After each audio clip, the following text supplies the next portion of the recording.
an explosion in the production of big data, along with the development of new analytical methods, is leading many to argue that a data revolution is underway that has far-reaching consequences for not only how business is conducted and governance enacted, but the very nature of how knowledge is produced within society. This is because big data analytics enables an entirely new epistemological approach for making sense of the world. Rather than testing a theory by analyzing relevant data, new data analytics seeks to gain insight that simply emerges from the data itself, without apparent interpretation being imposed upon the data itself. This idea was expressed in a somewhat provocative way in a 2008 article by Chris Anderson of Wired magazine, where he argued that big data analytics signals a new era of knowledge production, characterized by the end of theory. He wrote that the data deluge makes the scientific method obsolete, that the patterns and relations contained within big data inherently produce meaningful and insightful knowledge about complex phenomena, essentially arguing that big data enables a more empirical model of knowledge creation, as terabytes and petabytes of data allow us to say correlation is enough. We can simply analyze the data without hypotheses about what it might show. As he writes, we can throw the numbers into the biggest computing cluster the world has ever seen and let statistical algorithms find patterns where science could not. Correlation supersedes causation, and science can advance even without coherent models, unified theories, or really any mechanistic explanation at all. There's no reason to cling to old ways. Anderson's article is a flamboyant elaboration of what has come to be called dataism. Dataism may be recognized as the general underlying philosophy of big data, which holds data as a primary source of truth in its own right. Big data offers the possibility of shifting from static snapshots to dynamic flows, from coarse-grained aggregations to high resolutions, from data scarce to data rich, from relatively simple models to more complex, sophisticated simulations. This all-encompassing, pervasive, fine-grained nature to big data takes us into a new kind of paradigm where we could at last, as data would hold, access the world without any kind of mediation, directly in the language of ones and zeros. In its capacity to present us with raw facts, data may take us beyond our intuition, assumptions, bias, prejudice, and other distortions. But at the same time, data can be deceptive, hiding behind a veil of objectivity while excluding the relevance of context. Thus, if we want to really push what we can do with data analytics, we need to be aware of where its limitations lie and how this paradigm of big data works. The traditional way we've done science is by creating hypotheses. We then go into the data to test that hypothesis. Traditionally, statistics has aimed firstly at the discovery of pre-existing hypotheses, but the very idea of data mining is not to determine pre-existing hypotheses, but make hypotheses surface from the data itself. So hypotheses or categories do not pre-exist the collection and processing of data. Hypothesis instead is the result of the processing of data, which reverses the traditional, more theoretical approach. What people increasingly want now are tools that find interesting things about the data, what is called data-driven discovery. The analyst does not even have to bother proposing a hypothesis anymore. The argument is that mining big data reveals relationships and patterns that we did not even know to look for.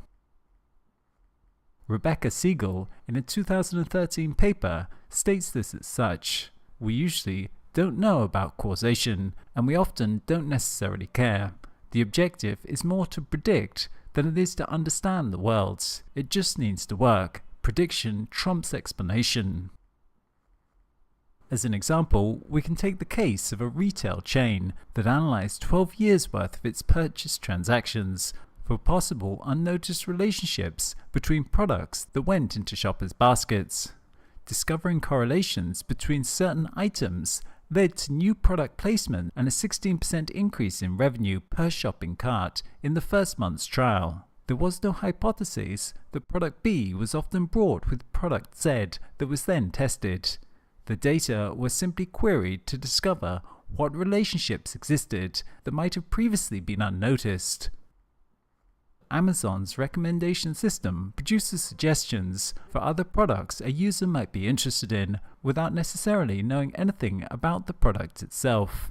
It simply identifies patterns of purchases across customer orders. While it might be interesting to explain why these associations exist within the data, such explanation is often seen as largely unnecessary in a world of commerce where all that matters are outcomes. There is a comprehensive and attractive set of ideas at work in the data paradigm that runs contrary to the traditional deductive approach that is in many ways dominant within modern science. The basic premise is that because big data can capture a whole domain, providing a complete, high-resolution dataset, there is no need for prior theory, models or hypotheses, as through the application of data analytics, the data can speak for themselves, free of human bias or framing. Meaning transcends context or domain-specific knowledge, and is thus neutral, being able to be interpreted by anyone. As Yuval Noah Harari, in his book Homo Deus, A Brief History of Tomorrow writes, "For politicians, business people, and ordinary consumers, dataism offers groundbreaking technologies and immense new powers. For scholars and intellectuals, it also promises to provide the scientific holy grail that has eluded us for centuries, single, overarching theory that unifies all the scientific disciplines, from musicology through economics to biology. According to dataism, Beethoven's Fifth Symphony, a stock exchange bubble, and the flu virus are just three patterns of data flow that can be analyzed using the same basic concepts and tools." We can already see how this idea of the universality of data is becoming applied as small groups of mathematicians, physicists, computer scientists, and data analysts come to be incorporated into more and more domains, from finance to business consulting to energy providers and all forms of technology companies, which implies that there is a single language of data that applies to all equally. So what are the limitations of this data paradigm? Dataism is an extension of the empirical and reductionist paradigm in the age of information. Reductionism is the idea that a system, any system, is nothing more than the sum of its parts. It is to say that nothing is truly continuous. Everything can be rendered into a discrete quantifiable format without any loss of content. This is, of course, what datafication does. All data is discrete, in that it takes a section of the universe and sticks a label or value on it, presenting it as in some way separate from everything else, and thus making it possible to move around and process into new configurations. Through analysis, we break systems down to isolate component parts, quantify them, and describe the whole as some combination of those parts. Reductionism has many great achievements, but it also has its limitations. It systematically depromotes complex relations, context, and continuous processes. It takes no account of emergent phenomena that result in irreducible whole systems and processes. It can tell us about the billions of neurons in the brain, but not about consciousness.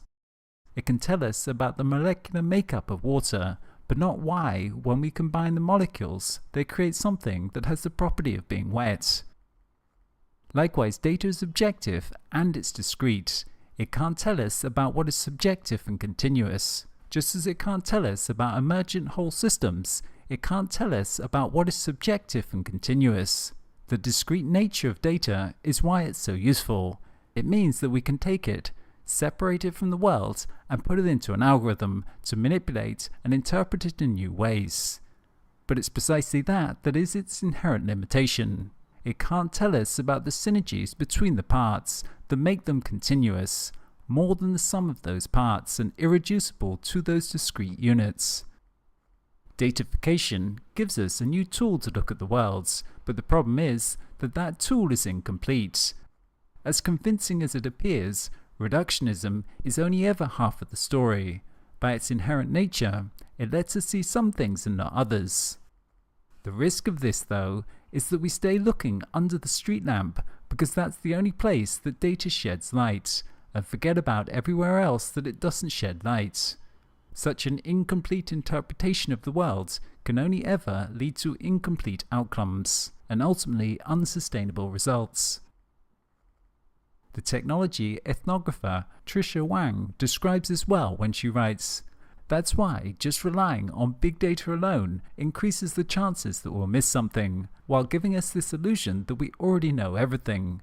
We have this thing that I call the quantification bias, which is the unconscious belief of valuing the measurable over the immeasurable.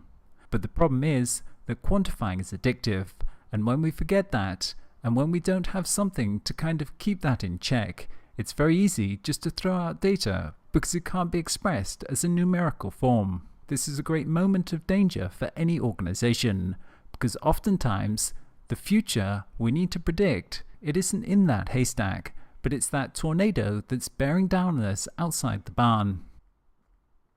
This analogy of the haystack and the barn touches on an important idea, which is that analytics helps us to better understand what is inside of the box and how the box works, but it can't help us in seeing what is outside the box. For that, you need a very different process of reasoning called synthesis, which we'll be talking about again in a later module.